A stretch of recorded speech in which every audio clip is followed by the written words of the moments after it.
कनिदुस दर्शाता है ये टंडा युद्ध का अंत। ये टंडा युद्ध का अंत कब हुआ? दो घटना हम देखना है। एक तो बर्लिन का दीवार, जर्मनी का जर्मनी था ना, पश्चिम और पूर्व जर्मनी था, बीच में एक दीवार था। एक तो अमेरिका के सपोर्ट, एक तो यूएसएसआर का सपोर्ट। जैसा वो बर्लिन का दीवार गिर गया, वो था साल 1989। 1989 में जो शुरू हुआ, उसके बाद क्या हुआ? अगले 2 साल के अंदर 1991 में दिसंबर के महीने में और क्रिसमस का दिन 25 तारीख दिसंबर 1991 में यूएसएसआर टूट गया। यूएसएसआर टूट गया और यूएसएसआर खत्म हुआ। यहां कह सकता है कि ठंडा युद्ध का समाप्ति आया। तो यह है कनिदोस। कनिदोस दर्शाता है ये वातावरण, ये परिस्थिति इतिहास में कि पश्चिम और पूर्व, यूनाइटेड स्टेट्स ऑफ अमेरिका और यूएसएसआर के बीच में जो इतने साल से चलते आया ठंडा युद्ध, ये अंत पर पहुंचा। क्यों? क्योंकि पहला बर्लिन का दीवार का टूटना, उसके बाद यूएसएसआर का टूटना। तो कनिदुस ये बात दर्शाता है। कनिदुस से आगे बढ़ते हुए शुरू होता है नया वर्ल्ड ऑर्डर। तो कनिदुस के बाद आगे जो सफर जाता है, हम देखता है, कहता है, वचन में पढ़ेंगे दोबारा इस बात को। और जब हम बहुत दिनों तक धीरे धीरे चलकर कठिनता से कनिदुस के सामने पहुंचे, तो इसलिए कि हवा हमें आगे बढ़ने ना देती थी, सल्मोने के सामने से होकर क्रेते की आड़ में चले। तो सल्मोने के सामने के होकर क्रेतो के आड़ में गया। तो ये सल्मोने का मतलब क्या है? सल्मोने का मतलब अगर हम वचन में देखे जाए, कंकॉर्डेंस में देखे जाए, वो नंबर 45 और 34, और उसको एक और रेफरेंस नंबर है 45 और 35। इसका शब्द आता है बेलोस, और बेलोस का मतलब है बिलोज। बिलोज का मतलब है कांपना, हिलना। तो ये कांपना और हिलना जो सल्मोनी दर्शाता है, ये क्या मतलब है? ये मतलब है 1999 और 1991 के बाद का दुनिया। 1991 का बाद का दुनिया था 1990s और 2000s। अगले 20 साल, ये 1990s और 2000 में बहुत सारे घटना हुआ दुनिया में जो हिलने के लिए। सबसे पहले जो था वो गल्फ का युद्ध, जब इराक ने कुवैत के अंदर आक्रमण किया, हमला किया 1990 और 1991, जो खतरा था कि दुनिया का युद्ध शुरू हो जाएगा। उसके बाद हम देखता है शुरू होता है आतंकवाद का काम, जब अमेरिका में ओक्लाहोमा सिटी बम विस्फोट हुआ, ओक्लाहोमा सिटी बॉम्बिंग्स। वहां अल कायदा संगठन, आतंकवाद संगठन का काम शुरू हुआ। वो रहा 1995। उसके बाद यूरोप में बहुत सारे युद्ध हुआ जिनसे नया नया देश पैदा हुआ। Croatian war, Bosnian war, Kosovo war, जो 1991 से लेकर 1999 तक। ये बना, इससे बन गया नया देश क्रोएशिया, बॉस्निया, स्लोवेनिया और ऐसे ऐसे बहुत सारे देश। उसके बाद हम देखते हैं 2001 में सितंबर 1 का मशहूर घटना, यूएस का 2 WTC मीनार का गिराना, जो अल कायदा संगठन किया, जो सितंबर महीने में 11 तारीख, जिसका मशहूर नाम आ गया 9/11 तो उसके बाद आया था एक सुनामी, हिंद महासागर में एक भूकंप हुआ था हिंद महासागर में, और उसके कारण से उत्पन्न हुआ था एक सुनामी, जिन्होंने 230,000 लोग का मौत हुआ 2004 में। इस तरीके से बहुत सारे उसके बाद युद्ध, देशों के बीच संघर्ष, ये सब आप विकिपीडिया में आप ढूंढ सकते हैं, बहुत सारा जानकारी मिल सकता है। इसके अंत में हम क्या पहुंच जाता है, एक वित्तीय संकट, ए फाइनेंशियल क्राइसिस 2007 और 2008 में। इस वित्तीय संकट का नाम मशहूर हुआ GFC, ग्लोबल फाइनेंशियल क्राइसिस। ये जो वित्तीय संकट के कारण से शुरू हुआ एक ग्रेट रिसेशन ऑफ 2008 to 2012। वित्तीय परिस्थिति बहुत ढीला हुआ, वित्तीय परिस्थिति बहुत ढीला हुआ। ये हम देखते हैं इतिहास में, यूनाइटेड स्टेट्स में फेडरल गवर्नमेंट के बीच में ये बात हुआ, और उसमें बहुत सारे बैंक्स को दिवाला हुआ, गिर गया। Federal government of United states ने बहुत सारे बैंकों को बचने का परिस्थिति आया। ये बन गया था 2008 से लेकर 2012 तक वित्तीय बहुत बड़ा संकट का परिस्थिति। तो यहां हम मानते हैं कि ये सब है वो कांपना, ये सब हिलना, साल्मोने का सारे अनुभव, ये है वो बिलोज ऑफ साल्मोने। अभी हम आगे बढ़ेंगे प्रेरितों के काम 27वां अध्याय और 8 से लेकर 12वां वचन तक। Acts 27:8-12।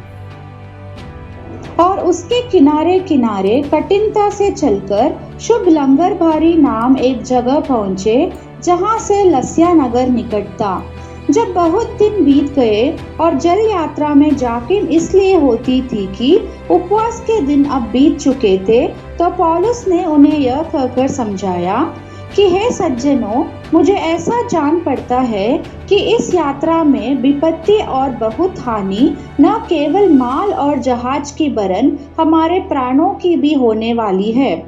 परंतु सूबेदार ने पौलुस की बातों से मांझी और जहाज के स्वामी की बढ़कर मानी, और वह बंदर स्थान जाड़ा काटने के लिए अच्छा ना था। इसलिए बहुतों का विचार हुआ कि वहां से जहाज खोलकर यदि किसी रीति से हो सके तो फिनिक्स में पहुंचकर जाड़ा काटे। यहाँ तो क्रेते का एक बंदर स्थान है जो दक्षिण पश्चिम और उत्तर पश्चिम की ओर खुलता है।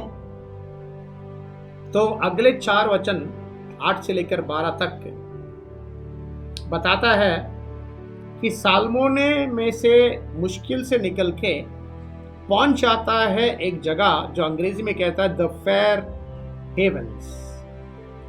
इसको हिंदी में क्या कहता है वचन में देखेंगे।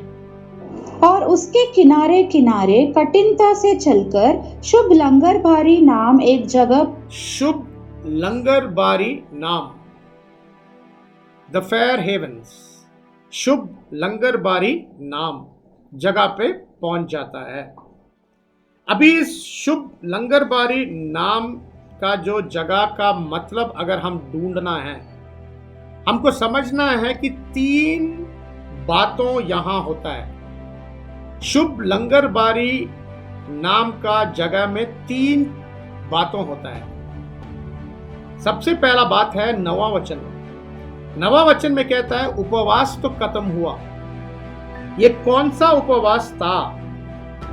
ये उपवास जो शब्द वहां देखते हैं, अगर हम उसको स्ट्रॉन्ग्स कॉन्कॉर्डेंस में देखते हैं को 35 और 21, वो शब्द का नाम है नेस्टेया।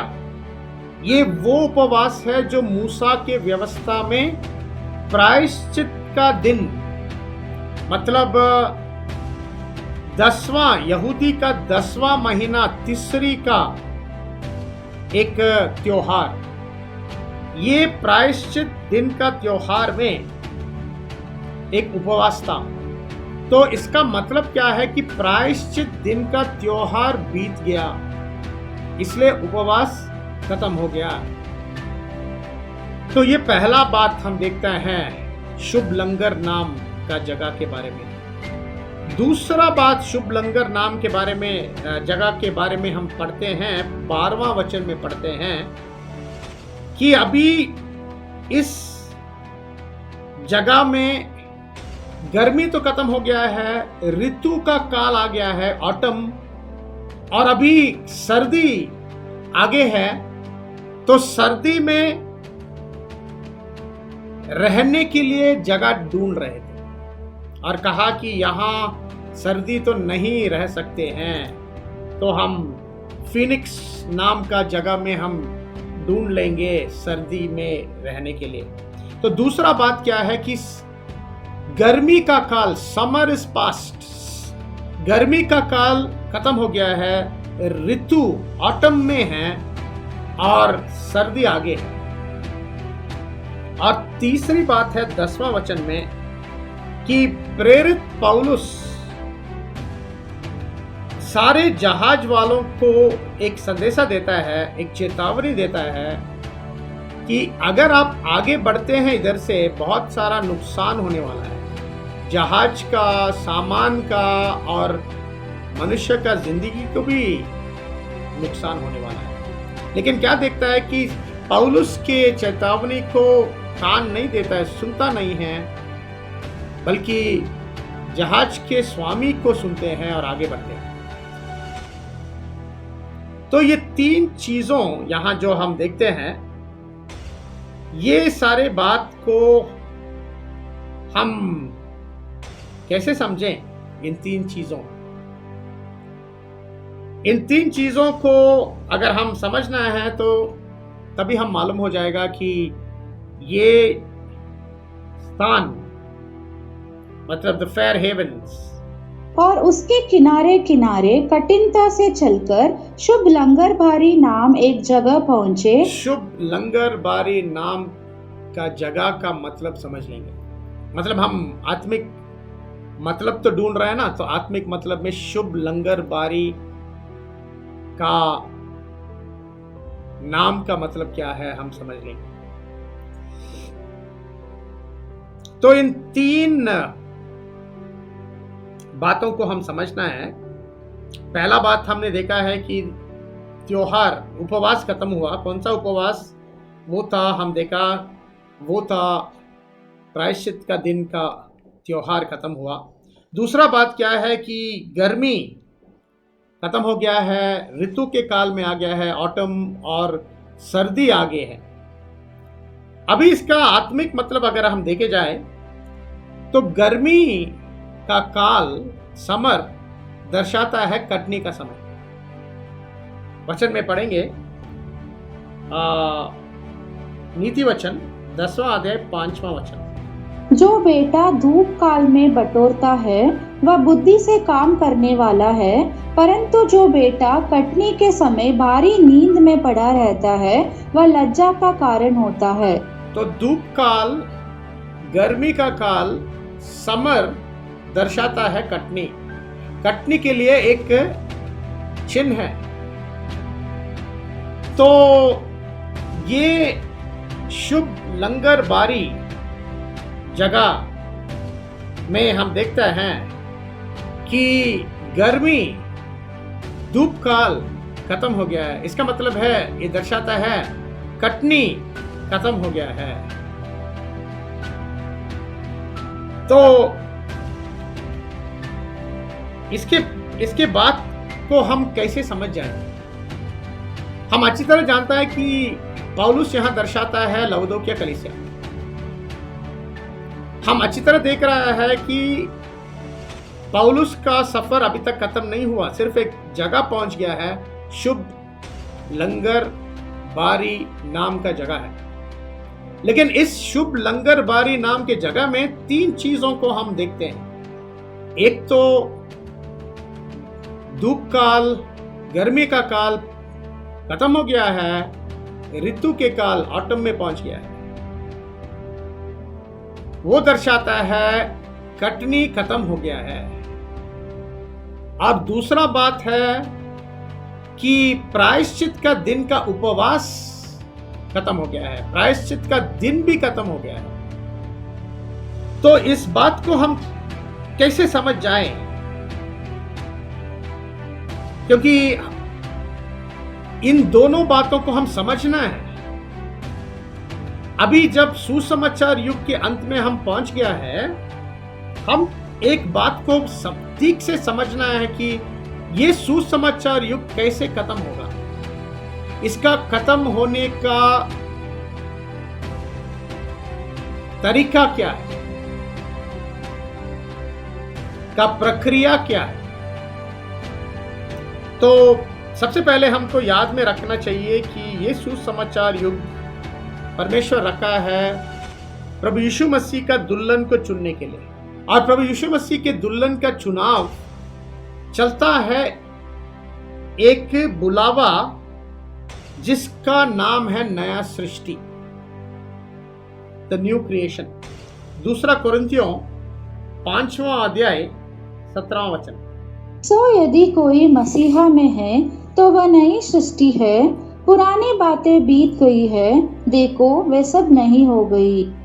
ये बात तो हमको इस तरह जानता है कि मसीहों के बीच में जो कोई विश्वासी से वाचा बांधने वाला बन जाता है, तभी बन जाता है नई सृष्टि। गलातियों का किताब 6वां अध्याय 15वां वचन। क्योंकि ना कतना और ना कतना रहित कुछ है, परंतु नई सृष्टि। इसका मतलब है यहूदी के युग में जो खत्म हो रहा था, सुसमाचार युग शुरू होते के समय में यहूदी के युग में कतना एक नमूना था परमेश्वर के साथ रिश्ता। लेकिन अभी सुसमाचार युग में वो नमूना ना रहा। सुसमाचार युग के में परमेश्वर के साथ खास रिश्ता का नमूना था नया सृष्टि।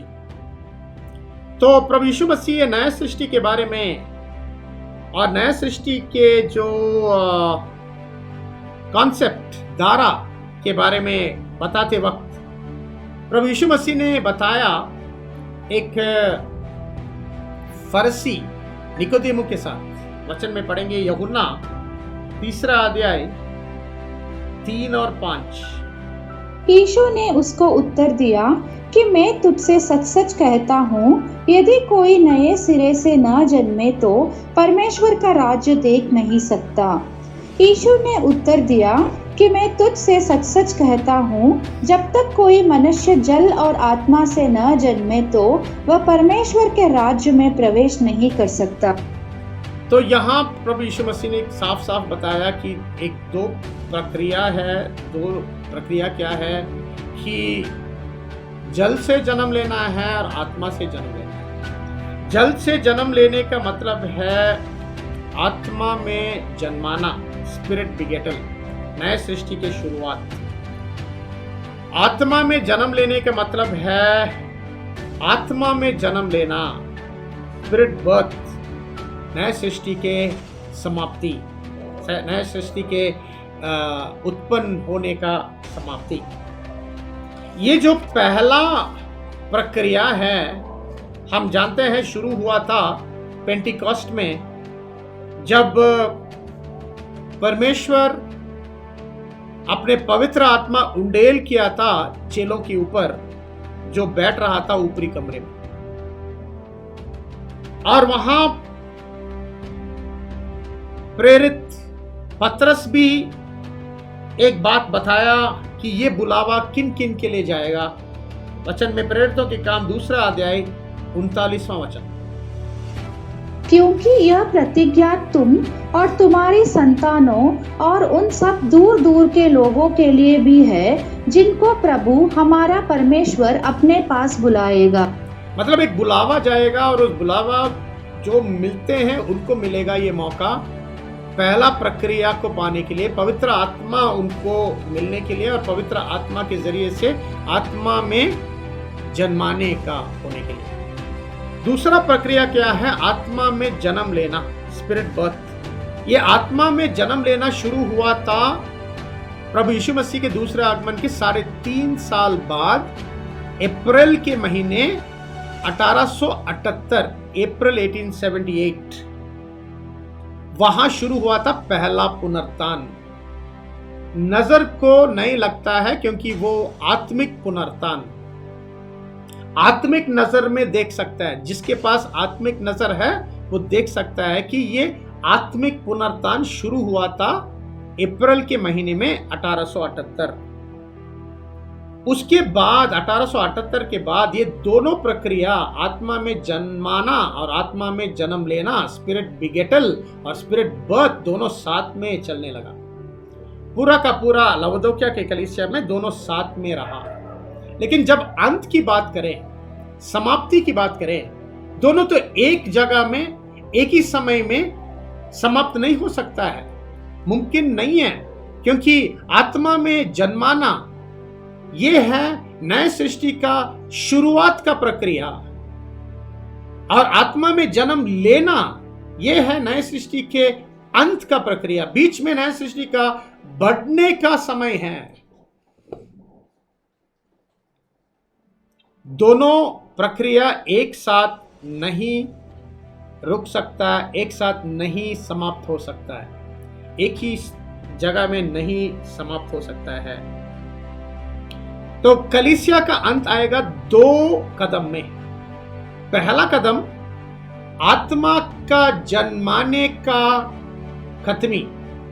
जब आत्मा का जन्माने का प्रक्रिया खत्म हो जाता है, यह है पहला कदम कलीसिया का अंत। याद में रखो, ये सब आत्मिक बात है, आत्मिक नजर में से ही दिखेगा। इसमें कोई शारीरिक चिन्ह को देखने को नहीं मिलेगा। तो ये जो है आत्मा के जन्माने के अंत है, ये कब आएगा? ये आएगा जब परमेश्वर, जिन्होंने ये काम कर रहा है, परमेश्वर मिलता है वो आखिरी सदस्य, वफादार सदस्य, जो परमेश्वर जानता है ये आखिरी वफादार सदस्य, उसको जब परमेश्वर उनको आत्मा में जन्माते हैं, वो बंदा जो बन जाता है 1,44,000वां बंदा, वहां खत्म हो जाता है आत्मा के जन्माने का प्रक्रिया। ये हुआ या हो जाएगा या हो जाता है, ये हो जाता है वचन के अनुसार प्रकाशित वाक्य 7वां अध्याय 3 वचन। जब तक हम अपने परमेश्वर के दासों के माथे पर मोहर ना लगा दे, तब तक पृथ्वी और समुद्र और पेड़ों को हानि ना पहुंचाना। याद में रखना, माथे पर मोहर लगाने का मतलब है ना सिर्फ आत्मिक जानकारी, सच्चाई का जानकारी, बल्कि ये दर्शाता है नया सृष्टि का उत्पन्न। ये नया सृष्टि उत्पन्न होता है आत्मा के जन्माने में। और कहाँ रखता है नया सृष्टि? यहाँ माथे पे, इधर परमेश्वर रखता है नया सृष्टि। यहाँ होता है जंग, पुराना आदमी नया आदमी के बीच में। तो ये वचन बताता है ये मोहर लगाने का काम खत्म हो जाता है जब 1,44,000 का गिनती खत्म हो जाता है। उसके बाद आत्मा के जन्माने का प्रक्रिया खत्म हो जाता है, लेकिन उसके बाद थोड़े समय के बाद, शायद थोड़े सालों के बाद, आत्मा का जन्म लेने का खत्म होने का समय आता है, जब कलीसिया का बिल्कुल खत्म होने का दूसरा कदम आ जाता है। ये समय हो जाता है जब अलीरिया का आखिरी बंदों, अलीरिया झुंड के आखिरी बंदों, जो बन जाता है स्तेवान झुंड, ये उंडेल करते हैं 7वां कटोरा। प्रकाशित वाक्य 16वां अध्याय 17वां वचन। और 7वें ने अपना कटोरा हवा पर उंडेल दिया और मंदिर के सिंहासन से यह बड़ा शब्द हुआ कि हो चुका। तो ये आगे है, ये बताता है वो समय जब कलीसिया के अंतिम सदस्यों इस तरीके का 7वां कटोरा उंडेल करेंगे और वहां आ जाता है समाप्ति, कलीसिया का दूसरा कदम, कि आत्मा के जन्म लेने का खत्म हो जाता है, पहला पुनर्स्थान का अंत आ जाता है। इस बात को लूक का सुसमाचार में 21वां अध्याय 12 से लेकर 16 तक में भी हम पढ़ सकते हैं। परंतु इन सब बातों से पहले वे मेरे नाम के कारण तुम्हें पकड़ेंगे और सताएंगे और पंचायतों में सौंपेंगे और बंदी गृह में डलवाएंगे और राजाओं और हाकिमों के सामने ले जाएंगे, पर यह तुम्हारे लिए गवाही देने का अवसर हो जाएगा। इसलिए अपने अपने मन में ठान रखो कि हम पहले से उत्तर देने की चिंता ना करेंगे, क्योंकि मैं तुम्हें ऐसा बोल और बुद्धि दूंगा कि तुम्हारे सब विरोधी सामने या खंडन ना कर सकेंगे, और तुम्हारे माता पिता और भाई और कुटुंब और मित्र भी तुम्हें पकड़वाएंगे, यहाँ तक कि तुम में से कितनों को मरवा डालेंगे। तो ये है परिस्थिति, परमेश्वर के वचन भविष्यवाणी के रूप में बताता है कि कैसे अंत आएगा। और यहाँ हम देखते हैं दूसरा प्रक्रिया, आत्मा में जन्म लेना खत्म हो जाएगा। तो मेरे प्यारे भाई और बहनों, मेरे को विश्वास करते हैं कि इन बातों को आप समझ लिया। अगर नहीं समझ लिया तो आप बार बार इसको रिवाइंड करो, वचन रखो, वचन पढ़ो, ध्यान करो, और आपको समझ लेंगे ये बात। तो हम इस जानकारी, मतलब इस तरीके से कलीसिया खत्म हो जाता है। ये दो प्रक्रिया जब खत्म हो जाता है, आत्मा के जन्माने और आत्मा के जन्म लेना, स्पिरिट बिगेटल और स्पिरिट बर्थ, इस तरीके से नया सृष्टि का काम खत्म हो जाता है। अभी हम जाएंगे जो हम प्रेरितों के काम 27वां अध्याय में हैं, और वहां हम देख लेंगे कि ये जगह द फेयर हेवंस, शुभ लंगर बारी नाम का जगह है, द फेयर हेवन। इस शुभ लंगर बारी नाम के जगह में ये जो दो नमूना, एक तो उपवास खत्म हो गया है, दूसरा तो धूप काल, गर्मी का काल खत्म हो गया है, ऋतु के काल में है, ऑटम में है, और सर्दी आगे है। ये दोनों का आत्मिक मतलब अगर देखे जाते, दोनों दर्शाता है आत्मा के जन्माने का खत्म होना। ये दर्शाता है आत्मा के जन्माने का खत्म होना। ये है कलीसिया का खत्म होने का पहला कदम। अभी हम बताते हैं आपको ये हम क्यों ऐसा कहता है। ये प्रायश्चित का दिन में उपवास खत्म हो गया है। प्रायश्चित के दिन में बलि चलता था दो, एक तो बैल और एक 2 बकरे लेके आते थे। इसको चीटी लगाते हैं, और जिस चीटी प्रभु के बकरा के नाम पर आता है उसका भी बलिदान होता है। हम जानता है कि बैल दर्शाता है प्रभु यीशु मसीह का दिया हुआ छुड़ौती का रकम, और प्रभु का बकरा दर्शाता है कलीसिया का हिस्सा, पाप का जो सिन ऑफरिंग, अभी इस बात की प्रायश्चित के दिन खत्म हो गया है, इसका मतलब क्या है कि प्रभु के बकरा का जो सदस्यों 1,44,000 का आत्मा के जन्माने जब खत्म हो जाता है, समझो कि प्रभु के बकरा तो पूरा हो गया है, प्रभु का बकरा पूरा हो गया है, लेकिन प्रभु का बकरा का बलिदान अभी बाकी है, क्योंकि अभी तक बलिदान का प्रक्रिया खत्म नहीं हुआ। लेकिन समझ लो कि प्रभु के बकरा का जो 1,44,000 बंदे हैं वो तो चुन गया है, वो तो मिल गया है, उसका आत्मा के जन्माना हो गया है।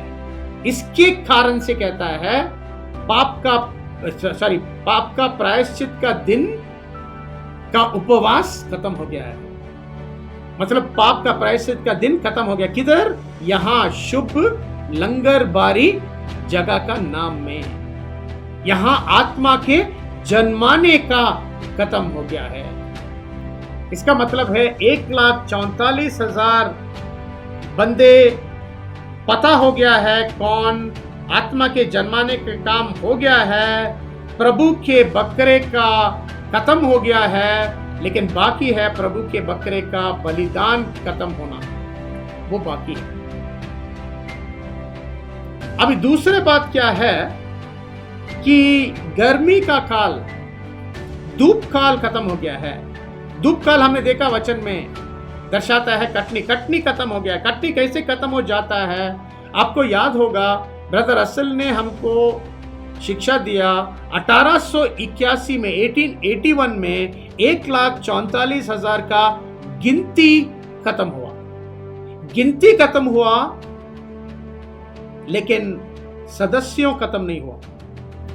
लेकिन ये शुभ लंगर बारी नाम के जगह दर्शाता है आत्मा के जन्माने का समाप्ति।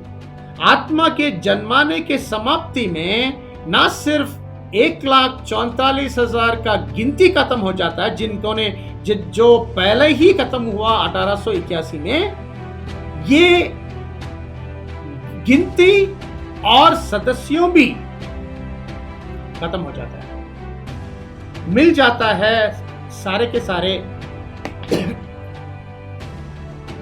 1,44,000 बंदों, जो बन जाएगा इस शुभ शरीर। हाँ, कटनी का काम उसके बाद भी आगे बढ़ता है। आपको याद होगा पहले की वीडियो में हमने देखा कि उसके बाद एक और लोग आ जाता है जो आत्मा के जन्माने के बाद अंदर आ जाता है। 8वां जो झुंड है, जो ब्रदर असल लिखता है कि वो अगर वफादारी से अपने दौड़ता है तो वो पुरानियों के साथ, बुजुर्गों के साथ हिस्सा मिलेगा। और ये कटनी का काम आगे जाएगा कब तक कि जंगली बूटी को जलने तक। जंगली बूटी नामी कलीसिया संगठनों का न्याय खत्म होना है, ये वो भी कटनी का काम है। वचन में पढ़ेंगे उस बात के बारे में, प्रकाशित वाक्य 14वां अध्याय 17 से लेकर 20 तक। फिर एक और स्वर्गदूत उस मंदिर में से निकला जो स्वर्ग में है, और उसके पास भी चौका हंसुआ था। तो ये स्वर्गदूत जिसके पास चौका हंसुआ था, ये स्वर्गदूत है कलीसिया के अंतिम सदस्यों, स्तेवान नाम का झुंड, जिनको ना सिर्फ वो आखिरी गवाही देगा, उस आखिरी गवाही के साथ साथ अपने जान का कुर्बान भी करेंगे। फिर एक और स्वर्गदूत जिस आग पर अधिकार था वेदी में से निकला, और जिसके पास चौका हंसुआ। ये एक और स्वर्गदूत जिसके पास आग के अधिकार था और जो वेदी से निकल आता है, वो दर्शाता है बड़ा समूह जो बुद्धिहीन कुंवारियों, जो मालूम हो जाता है अभी हम अभी हम प्रायश्चित के दिन के बलिदान का हिस्सा हम नहीं हो सकता है, हम वेदी से बाहर आ गया। लेकिन उनको एक संगति देगा आखिरी कलीसिया के, ये बात तो यहां दिखाया गया है। उससे ऊंचे शब्द से कहा, अपना चौका हंसुआ लगाकर पृथ्वी की दाख लता के गुच्छे काट ले, क्योंकि उसकी दाख पक चुकी है।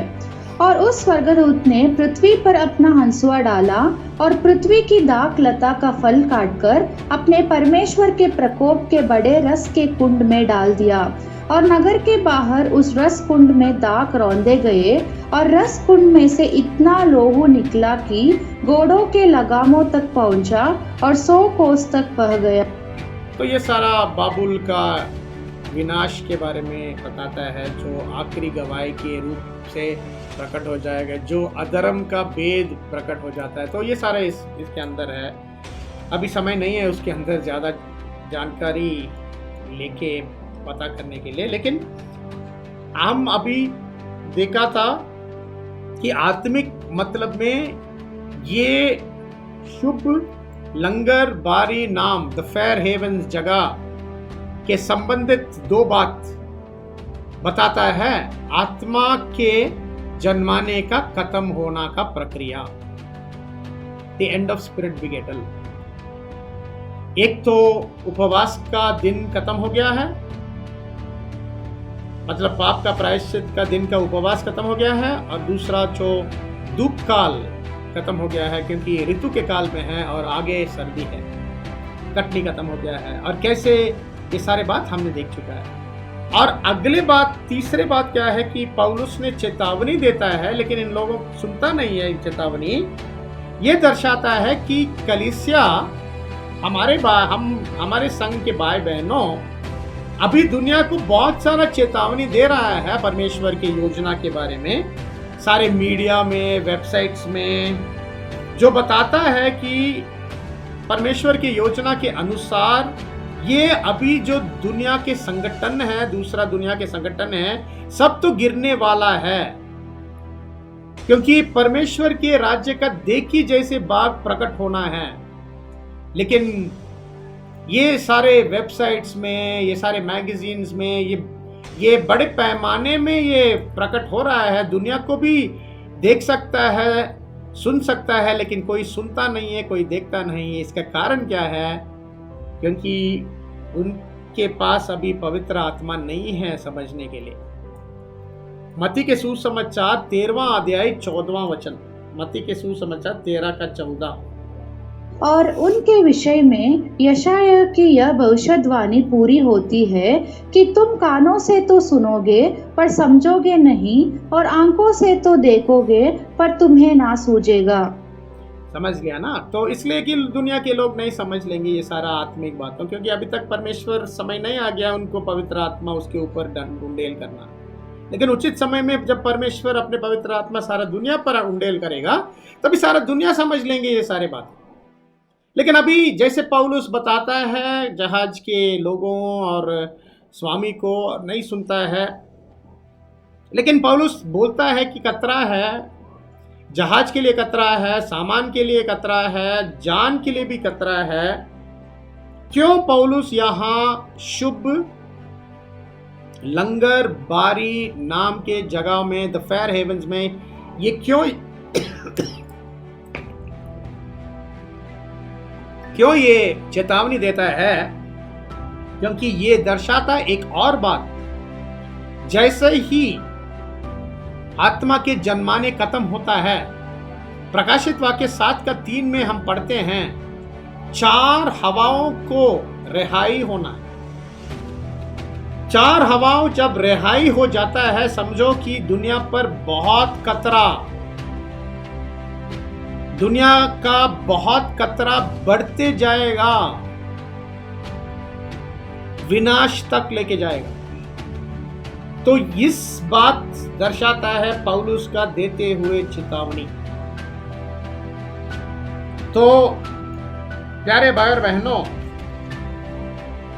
ये शुभ लंगर लंगर बारी नाम का जगह, द फेयर हेवंस, ये दर्शाता है कलीसिया का अंत का पहला कदम, आत्मा के जन्माने के अंत। इतने सारा सबूत देखो, हमने देखा है, इतना सारा सबूत जो बताता है ये बात। अभी सफर जारी है, सफर अगले वचन को जाएंगे, प्रेरितों के काम 27वां अध्याय 13वां वचन। जब कुछ कुछ दक्खनी हवा बहने लगी तो यह समझकर कि हमारा मतलब पूरा हो गया, लंगर उठाया और किनारा धरे हुए क्रेते के पास से जाने लगे। तो ये 13वां वचन बताता है कि अभी लंगर मतलब फेयर हेवंस को छोड़ते हैं और वहां से निकलते निकलते हैं दक्खने हवा बहते हैं, साउथ विंड। तो ये क्या बताता है कि ये है 4 हवा अभी रिहाई हो गया है, लेकिन जब 4 हवा रिहाई हो जाता है अचानक उसका क्या बोलूं, उसका पहचानना मुश्किल है। उसका ज्यादा जो नुकसान और ज्यादा जो विनाश करना तुरंत प्रकट नहीं होता है,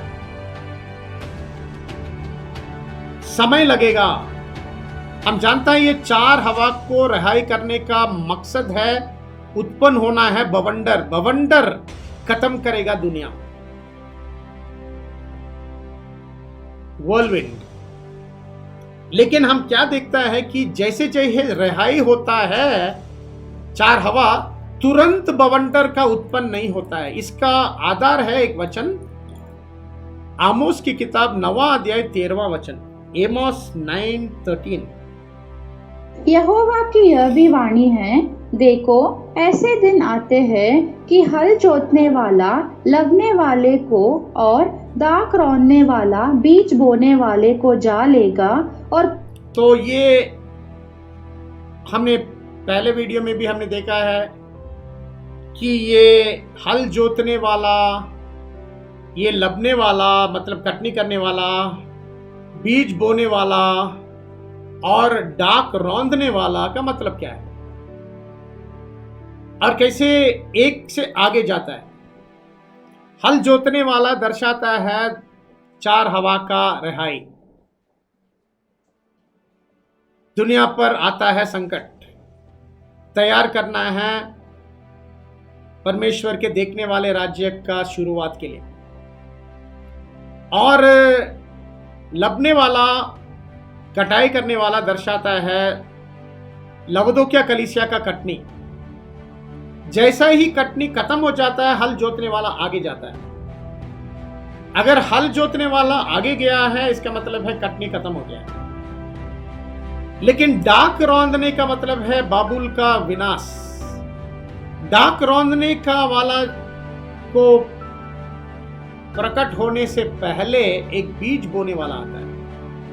ये बीज बोने वाला हम देखा है, ये बताता है कि हल की कटनी का काम आगे बढ़ते हैं, लेकिन एक दूसरा झुंड प्रकट होता है जो हमने आपको याद होगा व्यवस्था विवरण सबोपदेशक 11वां अध्याय और 6वां वचन में हमने पढ़ा। तो ये हल जोतने वाला जो प्रकट होता है लबने वाले के काम के बाद, देखो ये हल जोतने वाले प्रकट होने से वो डाक रौंदने वाले को प्रकट होने से पहले एक बीज बोने का काम चलता है। इसलिए कि 4 हवा जो रिहाई हो गया है, छोड़ दिया गया है, लेकिन जोर ज्यादा नहीं है, अभी तक बवंडर उत्पन्न नहीं हुआ है, क्योंकि बवंडर उत्पन्न होगा डाक रौंदने के काम के बीच में। क्योंकि डाक रौंदने का काम शुरू हो जाता है जब कलीसिया आखिरी गवाही देता है। और आपको अच्छी तरह जानता है कलीसिया का आखिरी गवाही अल्लरिया देगा, और अल्लरिया एक बवंडर के जरिए से स्वर्ग को जाएगा। वचन में पढ़ेंगे 2 राजाओं 2 अध्याय 11वां वचन। वे चलते चलते बातें कर रहे थे कि अचानक एक अग्निमय रथ और अग्निमय घोड़ों ने उनको अलग अलग किया और एलिरिया भवंडर में होकर स्वर्ग पर चढ़ गया। देखा तो यहाँ इस तरीके से हम देखते हैं बवंडर के जरिए से एलिरिया अलीसा से अलग होके स्वर्ग पर चले जाता है। तो ये दूसरा थिस्सलुनीके दूसरा आधे 8वां वचन में भी कहता है, बताता है कि ये एक गवाही जो अधर्म का भेद प्रकट हो जाता है। तब वह अधर्मी प्रकट होगा जिसे प्रभु यीशु अपने मुंह के फूंक से मार डालेगा और अपने आगमन के तेज से भस्म करेगा। तो ये अधर्म का भेद प्रकट हो जाएगा कैसे? कलीसिया का दिया हुआ गवाही में प्रभु यीशु मसीह का सांस। तो ये सारी बात तो हम देखते हैं बवंडर उत्पन्न होता है कलीसिया का दिया हुआ गवाही से। तब तक 4 हवा बहेगा, बहुत कुछ काफी नुकसान होगा, लेकिन शुरुआत में ना पहचानेगा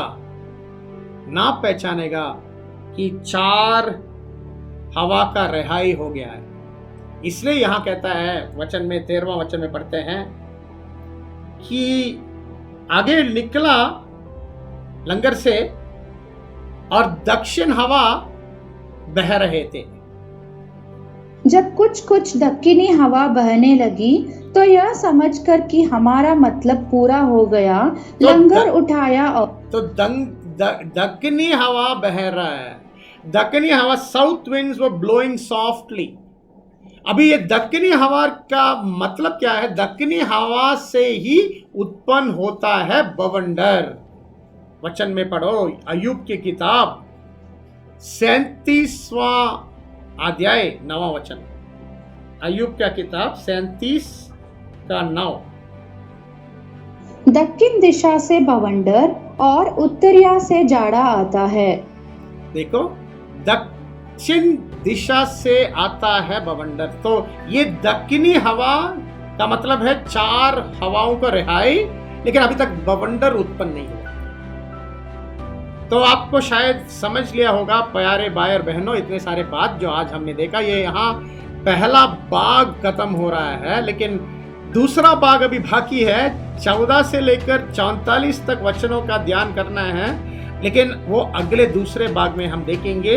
अभी हम सिर्फ पढ़ेंगे अगले 3 वचन 14 से लेकर 16 तक। प्रेरितों के काम 27वां अध्याय 14 से लेकर 16 तक। परंतु थोड़ी देर में वहां से एक बड़ी आंधी उठी जो यूरकुलीन कहलाती है। जब यह जहाज पर लगी तब वह हवा के सामने ठहर ना सका, सो हमने उसे बहने दिया और उसी तरह बहते हुए चले गए। तब कौदा नाम एक छोटे से टापू की आड़ में बहते बहते हम कठिनता से डोंगी को वश में कर सकते। तो यहाँ अगले देखने वाला है एक बड़ा आंधी में फंस जाता है। वो आंधी यूरोक्लीन नाम का है। ये यूरोक्लीन नाम का आंधी में बहुत बहुत नुकसान होता है। ये यूरोक्लीन आंधी में बहुत सारा विस्तृत जानकारी वहां दिया गया है, और यूरोक्लीन आंधी में 14 दिन का अनुभव गिनता है।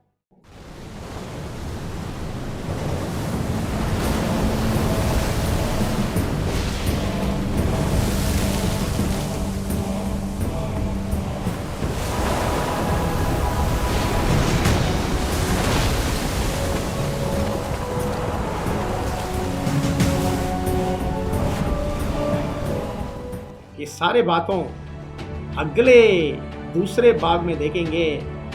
आप इंतज़ार करिए। बहुत ही बढ़िया प्रकाश, रोशनी उन वचनों में प्रकट हो जाएगा जो आज के पहले भाग को और भी रोशनी देगा। तो तब तक के लिए हमको अनुमति दे दीजिए। हम फिर मिलेंगे। आप प्रार्थना में रखिए।